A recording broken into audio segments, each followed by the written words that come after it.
Oh, yeah.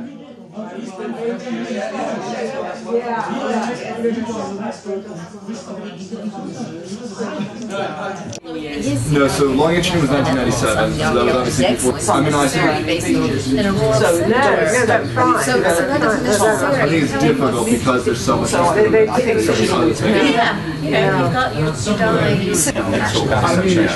we met with Dexter along with him. We had two artifacts. The Finds Liaison Officer with her.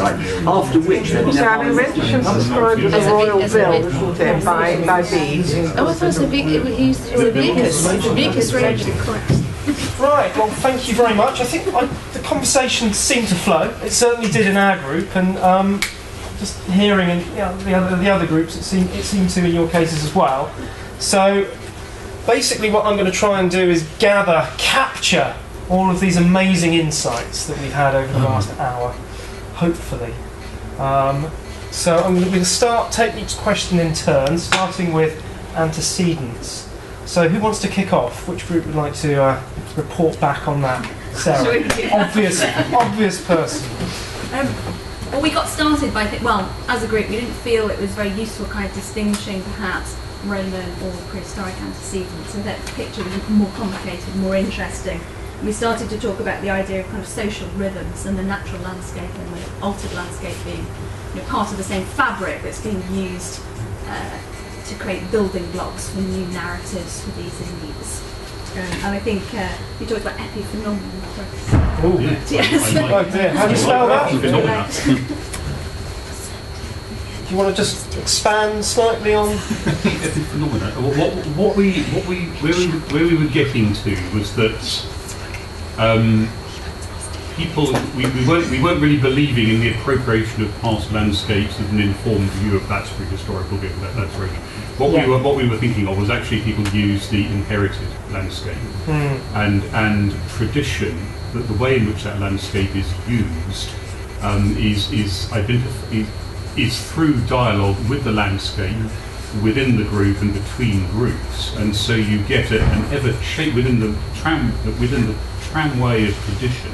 You have an ever-changing interpretation of current interpretation, and that ever-changing interpretation, current interpretation, which people will think is traditional, but in fact is constantly renegotiated. That's the epiphenomenon. So the reinvention of tradition, or the use of the antecedent aspects of the landscape as part of traditions that are inherited and passed down, renegotiated. You think like contingent on local context. Local context. Yeah. But above all, it's the inherited landscape being used rather than this rather clinical sense of appropriation of the past. Yeah. So local narratives. Which I think Richard said about 30 years ago. Yes. It might be worth just adding that, of course, in doing it, you may not have our conception of the difference between what's cultural and what's natural. Your dough line, for instance. Yes. And other things that we can't, but are inexplicable, but not necessarily the result of human culture. They can all be part of that. Yes. So that's a false dichotomy in a sense, that human.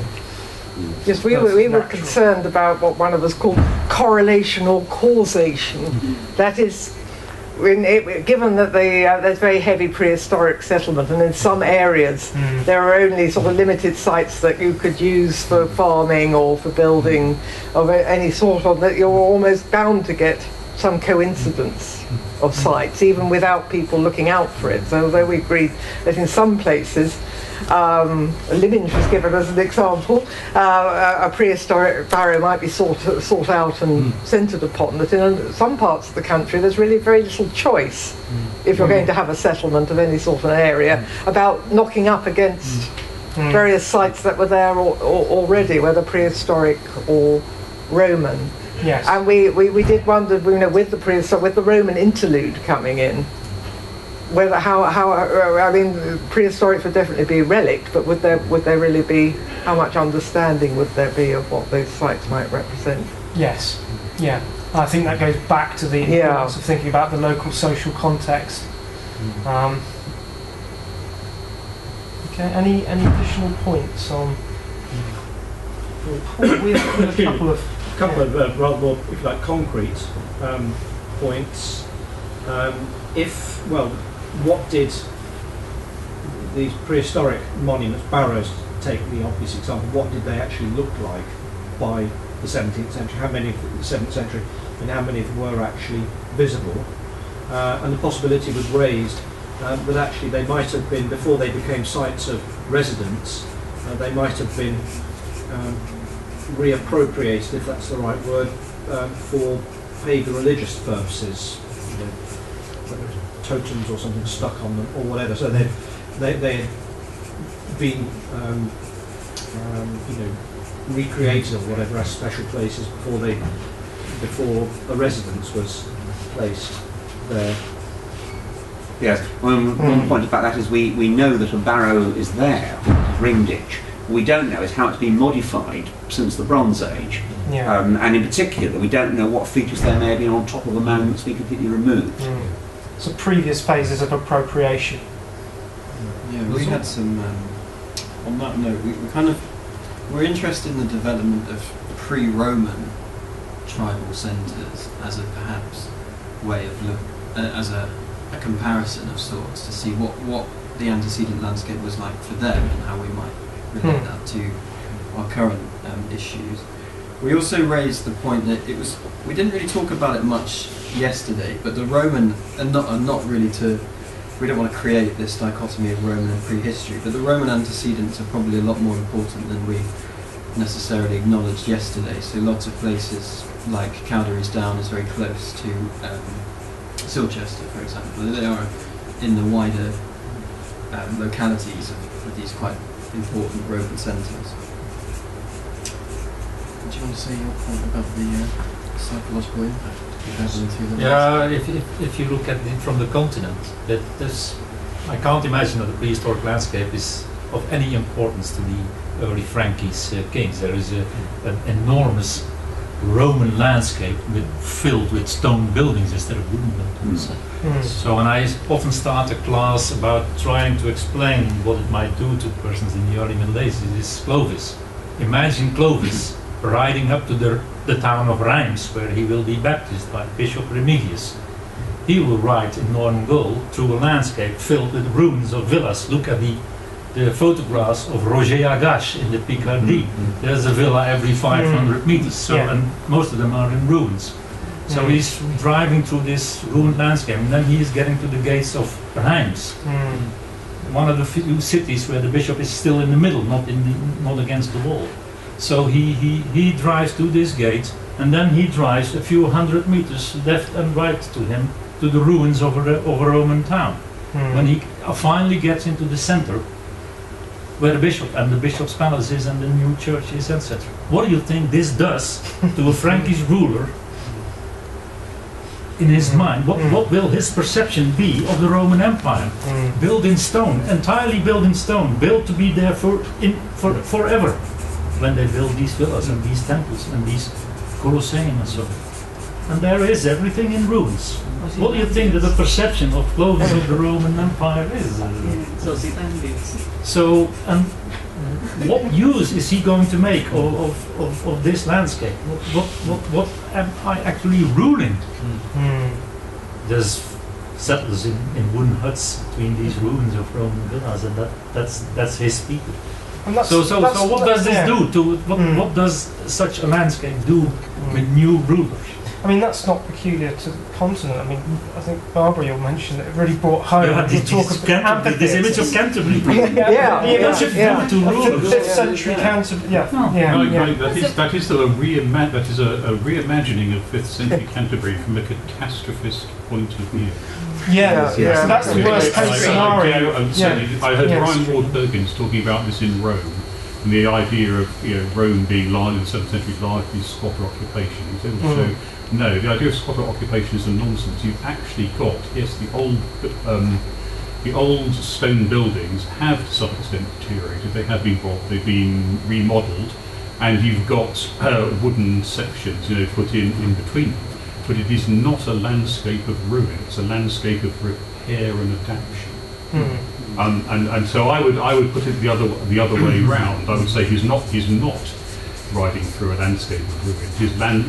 He's riding through a landscape which is rather less ruinous and rather more patched up. But I don't buy the 6th century picture of Canterbury quite like that. In Cologne, that's a big Roman city, they mapped all the early medieval pottery sherds that you can find. It's confined to the silted up Rhine arm, the island where the Horia are, and then 2, 3 or 4 insulae from the Rhine into the town. The other half of the town, there's not a single Merovingian or Carolingian pottery sherd found up till now. That part must have been in ruins. You can't tell me that in an area where there's not a single early medieval pottery sherd, they keep up buildings and they live there and they do some things. I'm not saying in all cases they did. I'm drawing your attention to another town where this has been argued. There are actually very, very fine archaeological evidence. So very, very fine archaeological excavation has demonstrated that there's something more complex going on, which has left very, very ephemeral traces, in which large amounts of rubbish are not strewn over the streets, which has led to the alternative interpretation to the one that the more recent excavators would have. Now, of course, that is Rome. That's not correct. But I'm really only reacting to the Canterbury thing. I think we have to be aware of the intellectual climate in which that reconstruction was done, and not say that's what Canterbury looked like. Could I warn against a mindset that instinctively thinks that stone building is necessarily better than timber building? Because I think that these are people whose culture is entirely to do with timber building, who might well see Roman ruins as unpleasant, ominous, nasty, insanitary, but dangerous places. Much nicer to have your timber hall built in a way which you can construct to a high standard and decorate in ways that you know. It may be, if you ask them why aren't you living in Roman ruins, they might say, why on earth should we? We also discussed something like that, why it seemed that building palaces or secular prestige building in stone didn't really seem to take off. They didn't seem to be attempted in some places in the 7th century, but in the end it was back to timber, and why that should have been. Yes, even when they were building churches out of stone, perfectly, sometimes reused Roman stone, or building stone churches, and yet still clearly choosing to build in timber for their top-notch residents. Rejecting that particular model. It's not the building terminology of timber of stone actually. Sorry, it's not the building terminology of timber actually translated into stone in later Anglo-Saxon text. I believe I've heard somebody argue that. What do you mean? So even when you get some references to Anglo-Saxon masons building in stone, the terminology that is being used is a carpentry terminology. Well, the verb timber means to build. But I mean that's not. I mean, it just means to build because you. I mean, it's all the way around. No, I have to go away and find this paper again. But I found it quite interesting. All it does is underpin the whole idea of building with something you did in timber, not in stone. Exactly. Yes, absolutely. But on the other hand, to have some other voice, if you start changing to build your royal residences and your halls in stone, you are, I think, giving another message, because all the peasants are building in wood. So you won't build anymore in wood, and you give some idea of permanence, almost equal to God. Look at these houses; they are in stone as well, and they will still. So there's another message in stone building that develops maybe later in the 8th or the 9th or whatever. Whenever here they build in stone, I don't know, but that's true. That's interesting. Of course, at Tissu, they managed to create that sort of permanence just by building in timber and rebuilding in timber and rebuilding. Yeah, you have to rebuild. You have to rebuild. The walls of St. Mary's and of Aachen are still the same walls. No. But I wonder whether they still saw them as in some ways the same. Wow. It's the same great hall. Lyra, for example, is constantly rebuilt. But actually, I wonder if anywhere the point. I mean, I'm thinking of Michael Chaplin's. Unfortunately, he's not here. He's not here, but he's argued that there is a difference in it. Exactly as you said, the stone is the building of eternity, so it's the material. But then, I mean, maybe that's the point. That actually, what the I mean, coming back to David's paper, that maybe these great Carolingian stone palaces are different in kind. They're doing something different. They're doing something new, and they're a very distinctive group, and that they're breaking for whatever reason from this otherwise universal sense of timber is the material of habitation. I would do the reverse. Imagine Charlemagne walking out of the palace of Charlemagne. He would walk in a world of wood. Everything is in wood. Even the churches are still, almost all the churches are, he's walking in a world of wood. But his church, his Aula Regia is in stone. It rises up high above everything in the... But that's not the reverse, that's what I'm saying. If you go to this palace, then, by gods, what's this? So that's the image, that's the message that you want to transmit to visitors, to other people. And I think there's an important difference between building in stone and building in wood in that sense. Ooh, wow. But does it also go back to what makes rulers and what makes people high status, that is riding around and exercising lordship and getting people to build things for you? Just in the sense that I'm wondering if the distinction, so often in the early Anglo-Saxon sources you'll get a distinction between bishops and priests who ought to wander around on foot but don't actually, they ride around like aristocrats. And I'm just wondering if part of the function of maintaining timber buildings, things which are maybe not quite so long-lived as some stone buildings, travelling around getting them rebuilt, this is what it means to be high status or a ruler. And going back to the idea of hunting too, that these are skills and these are rights of authority that you have to exercise and you have to repeatedly exercise them. Well, that's Bolden Book, back to, I think you mentioned Bolden Book yesterday, that, you know, this idea that the peasants have to build the bishop a great hall every time he comes to visit, and that's part of the what they provide in that particular mentality. It's all, you know. So as a continual sort of reinvestment in these places, as a display of, very powerful display of rulership. Yeah. But there is, of course, a transition to stone. There is. Because by the time you get Westminster Hall built in stone. And is it the case that there are no more timber halls built from that point on? Oh no, I mean, there are. Go on, tell me. There are lots of timber halls, but at a lower level, of course. But not quite. No, I mean monumental high social level. Well, an obvious exception would be hunting lodges, of course. So hunting lodges would be one class of royal. What is Rittle built in? I think it's. Is it timber or is it stone? Can I be rigorous and invoke the 800 cut-off point again?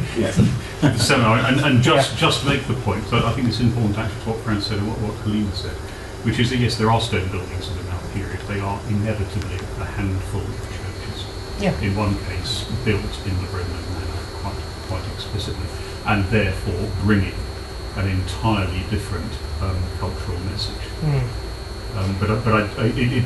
To me, the whole set of questions about 900, 1000, 1100, 1200, Carolyn Gianottoli, are very, very interesting, but they do a bit fall outside of the sites and trends that we're here to discuss. Okay. Right, shall we move on to fate? Shortened title.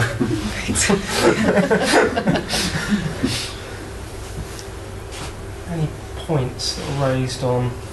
Well, we thought on this, so this is something that we kept coming back to, was the need always to consider a wider landscape of buildings than just a lot of individual sites that have been excavated. And so we felt that often what appears to be an abandonment may be a more subtle shifting in the landscape. And you know, we had various examples of that, so that and it's this sort of allied it with some of the other sections on trajectory and transformation, that we thought this was one of the things that there needed to be more research on, so it led into the future research agenda. At the moment we're too often seeing just small bits of sites, saying, oh, those are going out of use, but is it really an abandonment? So we were left with a sort of big query about that. And particularly because Sutton Courtenay, the Great Hall complex, may well just be a flash in the pan. It may not be there for very long, but then you've got the Sutton Wick and you've got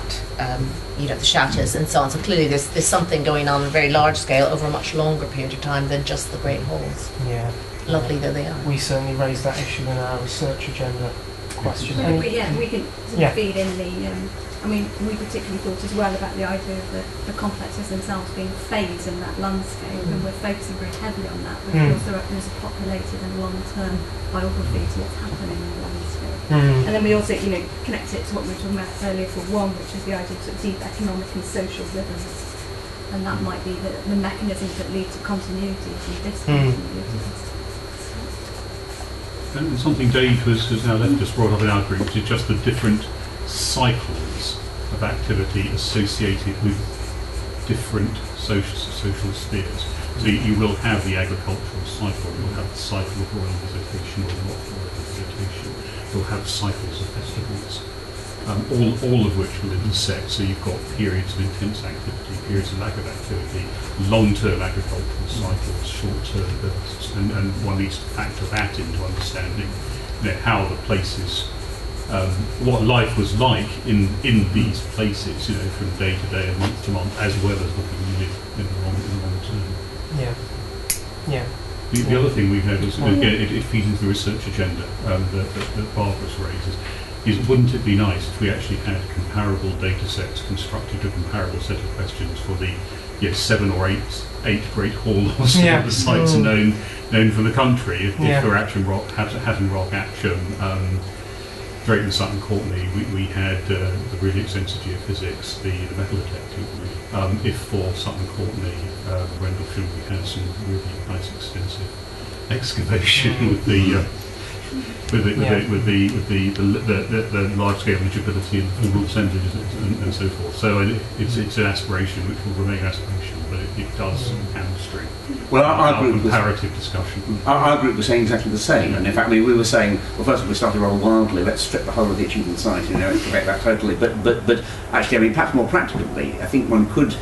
Well, actually, Paul, that really was very much the direction in which our thoughts were going, wasn't it? And we were thinking, for example, we could try and facilitate proper geophysics on the 2 Warwickshire sites. One site we've not mentioned yet is the Sunningwell site, where we could initiate metal detecting and field walking. There's plenty one could do, actually.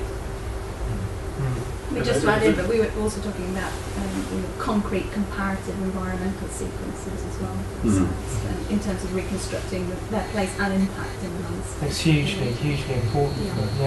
The evidence is so variable at the moment. Can I just pull you back to, we were sort of projecting onto research agendas here, back onto fate. Any other comments on sort of afterlife? Yesterday, I don't know whose paper it was. There was a slide with the chronology of 4 or 5 or 6 of these centres, starting around 600. That was mad. And then more or same, but also starting at the same time, but also getting out of use more or less at the same time. So in terms of fate, what happens when they get out of use? Why did they get out of use more or less in the same generation? And what happens to we talked about this within our group, and Christianisation of landscapes seems to be one of the factors.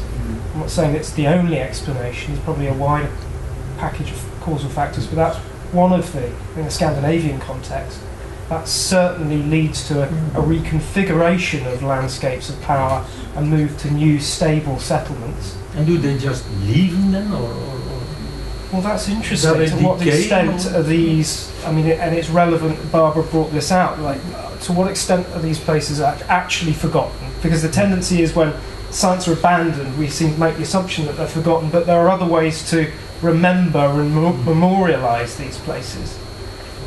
One site that we in our group we've mentioned, which nobody I think has mentioned so far, is Repton, where of course we know is not well written up, but there are outline plans published. And it seems fairly clear in that case that something that looks very like a Great Hall group is actually directly converted into the monastic complex. There's a north-south pair of hall or pair of halls to which the church is then sort of built into at exact right angles, as almost as though the whole complex develops directly into the monastic one. Which, yes, we thought about this long and hard and concluded that the different site trajectories are actually so different. It is quite difficult in England. On the sample we've got to draw any but the most obvious parallels in sequence, such as you do get an efflorescence of large halls apparently on the limited data units we have between 600, 700, but Lim Joe was saying carries on at least until the 10th century. Beyond actually into the 11th, it shifts again. You've got Rendlesham is never deserted.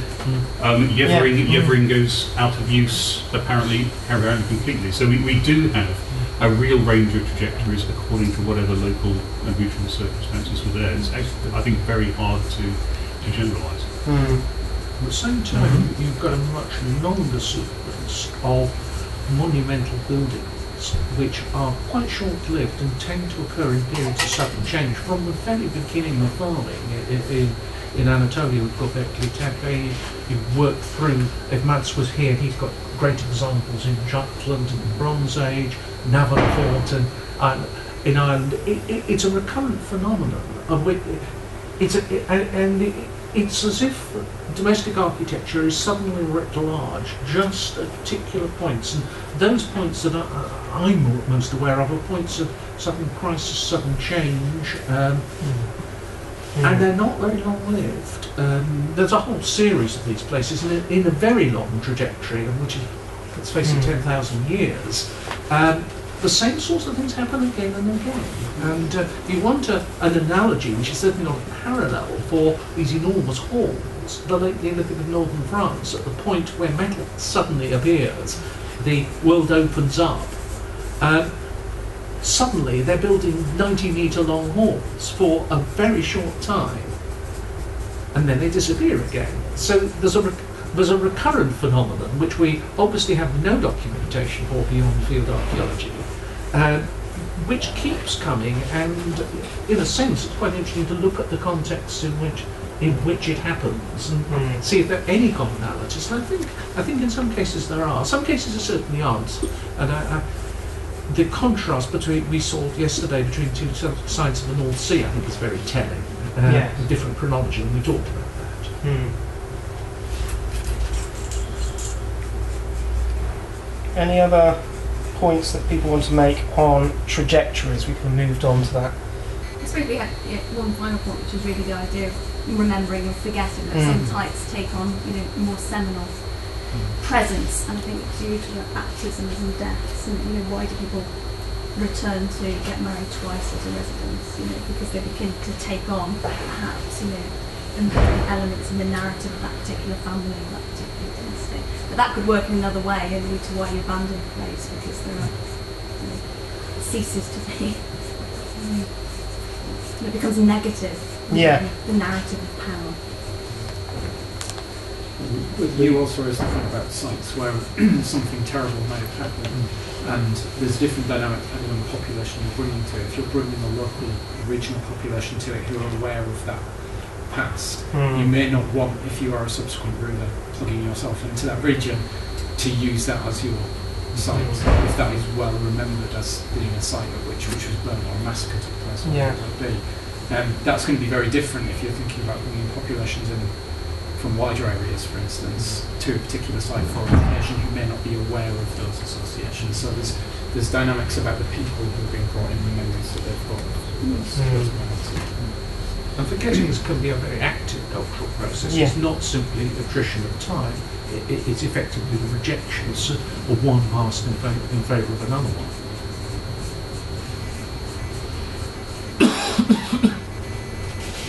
I was wondering, the sort of religious transformation dimension to this as well. Obviously, we know from text that there's an active strategy of reappropriating pagan places.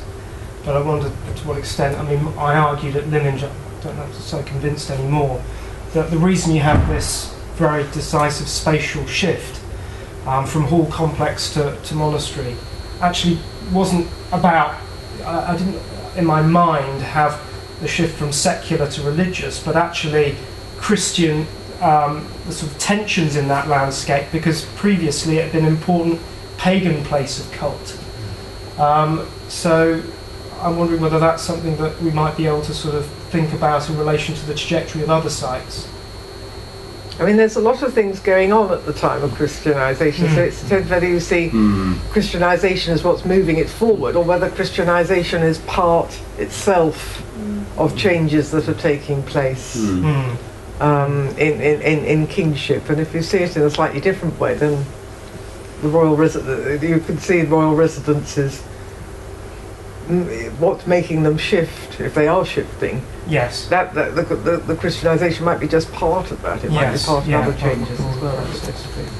I think the point about undesirable associations, of course, if that's how people choose to define it, then they can reject or abandon those places. But if you want to go on using them, there are ways of overcoming that by rituals of purification. And I suppose the clearest example of that is the 9th century poem De Abartibus about founding in Northumbrian Minster, where the beginning says, there's a nice hill where that's where you put your minster, but it's got evil forces there, so you've got to clean them up, and you've got to clear away the trees, clean it up, and then I think there's there a sort of glimpse of these kind of the evil forces sort of packing their bags and moving out, and then Anne builds his church there. So you can have that. You can clean it up and still use the place and maybe keep its positive associations. Yeah. But some of those ecclesiastical texts have been shown to be sort of wildly out. So you have Columbanus going to Luxor, and apparently it's this wild place full of wild beasts. Whereas actually it's a rather nice Roman site with baths and all sorts of things putting there. And it's probably not like that at all, but it's the wildness of it is within a sort of convention of writing. Yes, but isn't it also possible that it may not be a wild place, but it may still be one with undesirable influences or associations that you can. And again, there's Chegg, of course, at Lastingham, and of course that's not such a wild place. But is there any particular reason to doubt? You think that these rituals were performed to purify a place as a prelude to founding a minster? I can't see why it's inherently unlikely. Yeah, I wouldn't be surprised if the rituals are being performed to set up a site, but whether it's written about, whether there's a convention of writing about it that you put into your hagiography, and the saint has to be seen cleansing a site and battling a site, and that's a sort of back interpretation rather than the front interpretation. There's also the point that Helen Gittels would make, that you can think about this slightly differently as not necessarily purifying but revealing. That is, this place always providentially had a place in the narrative of Christianisation. What this process is doing is not necessarily a purification as much as a revealing of its providential role, if you like, that you are showing what the place was always to become, in a sense, which is a slightly different thing from having to kind of cleanse it of its form. How I'm trying to say is that I think that the fact that the undesirable things have happened on the spot is not necessarily going to be an insuperable objection to using it. There are means of circumventing that problem. Yeah, I think one of the things that comes across is certainly we can imagine these places. We can see continuity of cult practice. Let's abandon the sort of pagan Christian dichotomy. I think that's likely what's going on in many of these sites. I think it's linked into that. We've got quite a long discussion about the ideas of multi-valency into the science, and then into strategies of distinction. So perhaps, the kind of Christian narrative is about distinguishing itself from prior practice with new rituals. And then we were thinking about the sites themselves being very distinctive because of their organisation and layout and their axial arrangements and the boundedness of space. And I suppose the fact that they're kind of emerging at a point, where there's a confluence of ideas that are present within the communities inhabiting those sites. It is, yeah. And Tom raised a really interesting point for us, which was about the short-term transformation of the sites. Sorry, having said what I previously said, I'm going to go to the critique. No, it's the idea that you carry with you.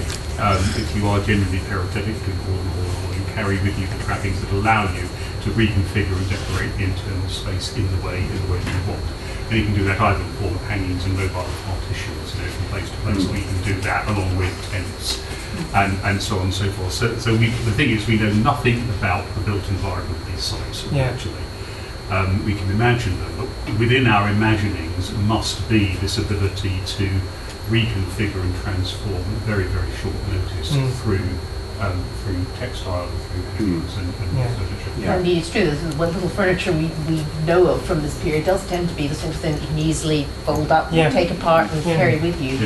Something that I'm forming in my mind's eye sort of a vision of a royal court, the king and his men on horseback, and then a series of wagons where they get to the barrows, whatever it is, and then the men jump out and pull out lots of partitions and poles and put them up, and another lot come from the second wagon with cowhides for the outside and rich hangings for the inside, and then the third wagon they produce trestle tables and chairs and chests full of drinking horns, and then then you've got it, and then when you finish you pack it all up again. I think that came up in our group conversation on that sort of another dimension of this, that the burning down of one of the hall complexes in enemy territory, likely to be very symbolic, because there's not likely to be much wealth located within these buildings, given that we're dealing with objects, very highly portable furnishings, tapestries that would have been taken around, and so it's likely that this stuff wasn't actually located in those buildings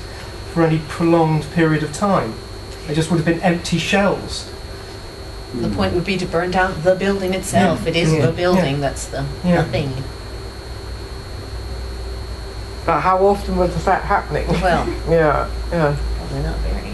But I do think, this is perhaps more research agenda, but I do think we need to think hard about what kinds of dismantleable or prefabricated structures there might have been, and this is where we can draw on ethnographic parallels of various sorts, but also perhaps draw some lessons from the structural character of the Anglo-Saxon buildings we do know about, which was for example, these doorways with the huge thresholds, are those actually single-piece things which you could just, you can pick out posts, lintel and threshold and move somewhere else? I mean, could that be one origin of that? It's possible. I mean, I'd like to speak to someone to my mind, those are actually totally integral to the part and parcel of the structural integrity of that building. It'd be very difficult to do that. There's clear evidence that the walls are actually, they're going in first. Oh, okay. If anything, they're primary to the construction of these buildings. And then I think finally we, again, it's from Tom's thinking, it's about how do we define the way these places will be used, and if you like, to try and get a grip with the matrix and the multivalency. And it was coming back to what Franz had said, it's about thinking about the activities, the personal activities that go on there. And within that context, we were talking about whether or not there is in fact a secular religious divide, and we thought maybe Middle Saxon predominance there probably was a pretty explicit religious secular divide, even though the two spheres might intertwine. But this is articulated, the significance of space is the significance of space is accorded by the actions that are expected within it. That was the thing, and there are ranges of actions that are appropriate in certain spaces, there are ranges of actions that are less appropriate in certain spaces. And if you want more on that, then Tom can speak about it. The other thing was that you have to envisage a whole range of centralish sites, only some of which have royal residences or might be supplied in. And again, it's Tom's view. You might well have something which is has many of the same economic functions, administrative functions as the Everings say, but has a reeve or a House of King's Companion there, which is not going to look particularly spectacular.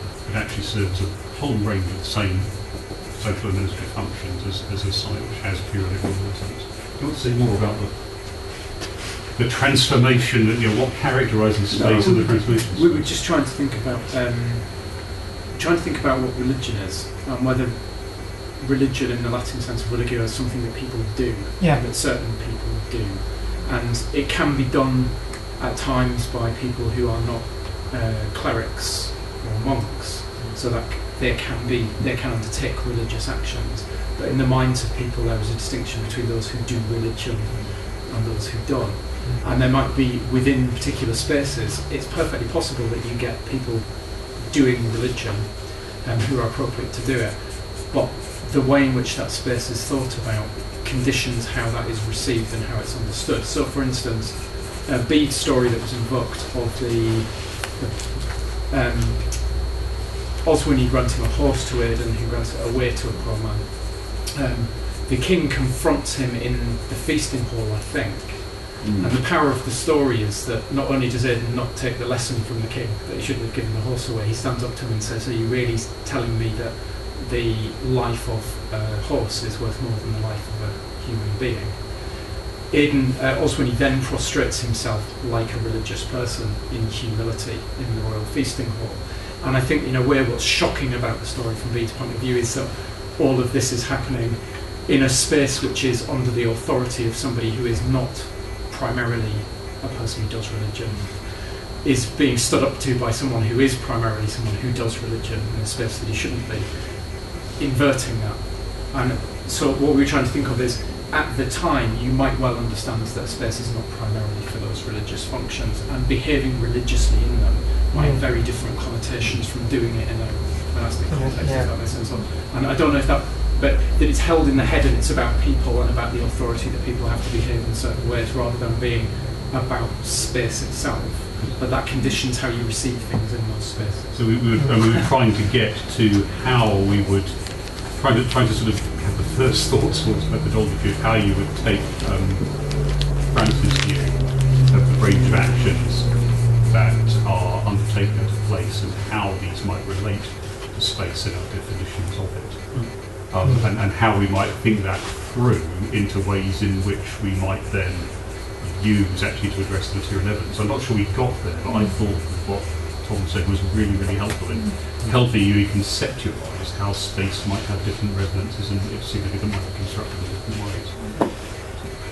And I think one of the areas of tension in the 8th century seems to be violation of space, or tensions in, accepting that clearly courts are staying a lot at monasteries, and that's okay, but then, Boniface's complaints about Adelbold and his court and their activities with nuns and so on, and maybe that they're living in the wrong spaces. The Council of Clotho saying laity should be kept, they're rather feebly sort of saying laity should be kept out, because if they go in and see what's going on in these monasteries, then they'll spread lots of gossip about it. And it's obviously it's very contested at that point. But maybe something that started off quite naturally, everybody accepts, the court comes to the monastery because they've always been coming to the place in the late 7th century. By the middle of the 8th century, it's become contentious, either because of rising ecclesiastical expectations or because of increasingly insistent secular demands, or both. So that was another transformation that we haven't had yet that we thought was important, is not just at the beginning of our period, but at the end of the period, that the late 8th and 9th century, that there were a lot of transformations taking place there, including different types of royal sites coming forward, but different ideas, as you were saying, John, about what is acceptable or not acceptable in use of religious space and things of that nature. And you've also got disappearance of some kingdoms, but not all of them, and of the patrons that would mean. And so we talked about East Anglia in particular, and the difference that might make if they were lost its royal patrons. And so there are the Viking raids going on, but that is all sort of again mixed up with a much bigger questions of things that are perhaps already taking place, of royal power becoming more managerial and interfering, which the Vikings only served to increase in some areas, but of course in other places where they're beginning to take over, you've got a completely different situation with much more of what's coming up from underneath perhaps being important or being allowed to continue, because in those areas kingship is not so strong, it may be less strong than it was before. So we were seeing that sort of late 8th, early 9th century was a period of transformation for royal sites, and many new types of definition, but also a lot of regional difference.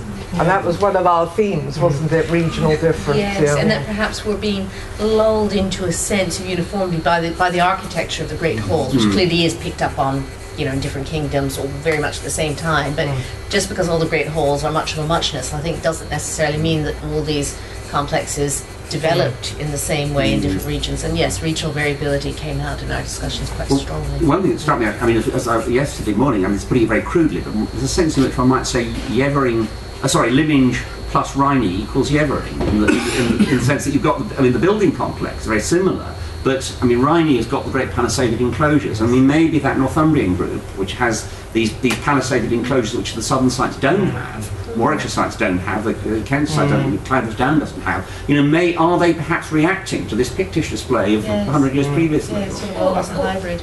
Does it come back to the resources or the wealth that the activities are based on? Cattle. Managing cattle in those spaces, and we're looking at different resources in the south. Yeah. By the way, I'm sure if Gordon was here, he would identify the 8th and 9th centuries as being equally important for transformations in a Pictish context. Yeah. But that, I mean, that too much has been gone. I mean, the Vikings were important, but I think that's, I think that's well recognised now that they have deflected attention from a lot of other more inbuilt changes that are going on that have got longer roots, and which they perhaps make starker in various areas, but also negate in some areas because there are certain parts of the country where they are more transforming than others. I mean, this relates also to points I know you've made in the past about saints' cults and the possibility of suppression or forgetting of saints' cults of dynasty, branches of dynasties that have been wiped out. Isn't that right? You were getting the paper in Oxford long ago. I remember this. That there are fewer in Wessex than some areas, isn't it? Yeah. In spite of Wessex continuing, it's the place where there's more dislocation of saints' cults because probably then Alfred's line moving against others. Just seems to be sort of going towards climax. Turned it the wrong way. Oh dear. Enveloped by them. It must mean that we're coming towards the end here if I'm getting my flip chart. Overuse of the flip chart. Any other additional points on research agenda? I mean, I think we discussed the sort of relationship between space and ritual social action. I think the point to be made here is there's a much broader sort of theoretical engagement with this issue.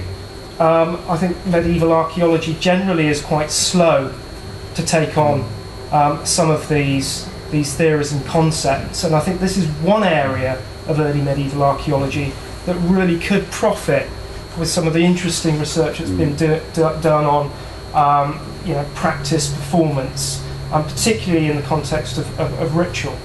Yeah. Can you add to that comparative perspectives on prefabricated and temporary structures? I think that is what I mean. An obvious example is Mongol yurts, which are very different culture in some ways, but actually it's got this, a princely society that travels around and dismantles buildings and puts them up, and they can often look rather grand inside with all their hangings. We thought that it could be very useful to think more about contrasts and similarities between Scandinavia and Ireland and their royal sites and the Anglo-Saxon ones, and exactly what were the factors that were similar and that were different, so that Scandinavia, no early conversion, so the Christian change coming later. Ireland, yes, conversion happening in the 6th century, but not being transformative in the way, in the patterns that it is there. So what are the circumstances behind those sort of difference? So we thought we could dig much further in that. And of course the sites that Francis was talking about today are very interesting as well. But we thought often people borrow ideas from Scandinavia without sort of saying, well, are these the same circumstances that lie behind them? And so we felt there needed to be a much more critical discourse over that sort of thing. One very interesting contrast that came out of conversation is that Yelling, for example, no longer grows out of big Bronze Age barrows. It's turned out not to be Bronze Age. They're still in the literature as that in those places. And I think we've got to doubt whether the Scandinavian sites are following the same trajectory as we suggested for some of the southern British and lowland British ones. But we also sought not Roman places that didn't have, and that in some ways, Britain in the 5th, 6th century, it's a sort of post-Roman society that's in recovery and building up again into a sort of bigger block as it was eventually into the state of England, or whatever you want to call it. But the fact that neither Scandinavia nor Ireland were going through in the same way, that sort of post-Roman reconstruction. So it's an odd place which had been Roman, but it has broken down. But in many ways it's moving towards something that is a medieval version of a part of a Roman state. It's borrowing a lot of ideas, some of them coming back in, some of them residual, but what difference does it make that it was part of Roman Britain from, say, Pictland and Ireland and Scandinavia? We did wonder whether there was anything. As Richard just said, it's analogy, not parallel. But we did wonder whether there was any useful comparison to be made with later Iron Age high status sites and extensive complexes and gathering places. I'm thinking, were you thinking about Ireland in particular in that? No, actually within England. So England and all right. Well, going back to a sort of organisation of society. It's an organisation. It's just analogous. That there are some analogous aspects of extensive sites, ditches, display in burial, for example, and just analogous. The other thing I'd like to add on, I really do want to know what Clovis was thinking. I want to know, was he thinking, yes, we won, or my God, I've inherited the end of the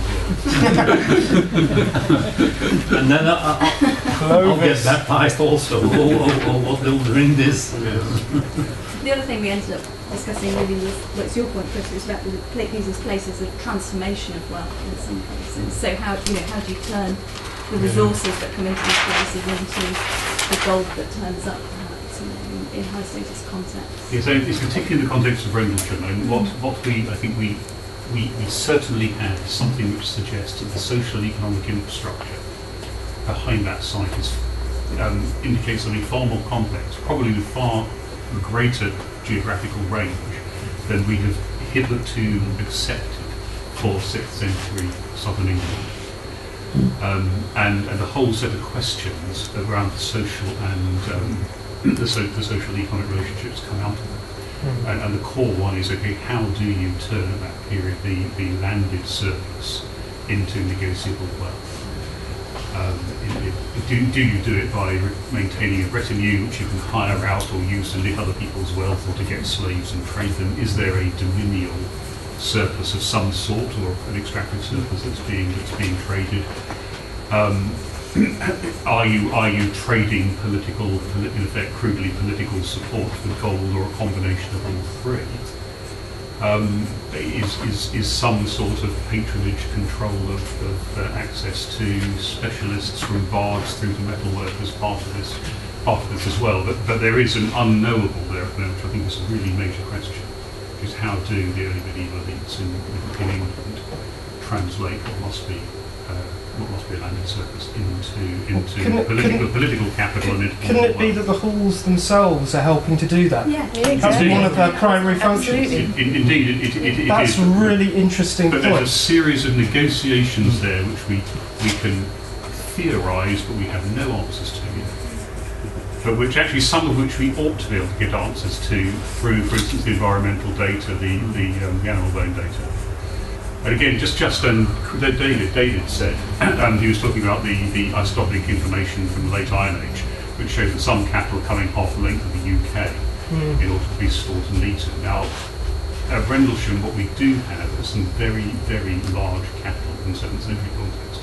So big they ought not to be in England until the 14th century. Where are they coming from? It is not impossible they're coming from a very, very long way away. Right? It's only a tiny bit of information from a small sample, but there are indications there that you're getting perhaps the same sorts of very, very extensive procurement networks and tribute networks that you do see as well in the Iron Age. And there's a whole set of fundamental questions about the complexity of the society that come out of it. I think that's a great place to start. I think that was a wonderful insight to end what I think has been a really productive first workshop. I think we've made huge progress in certainly deconstructing this first particular theme.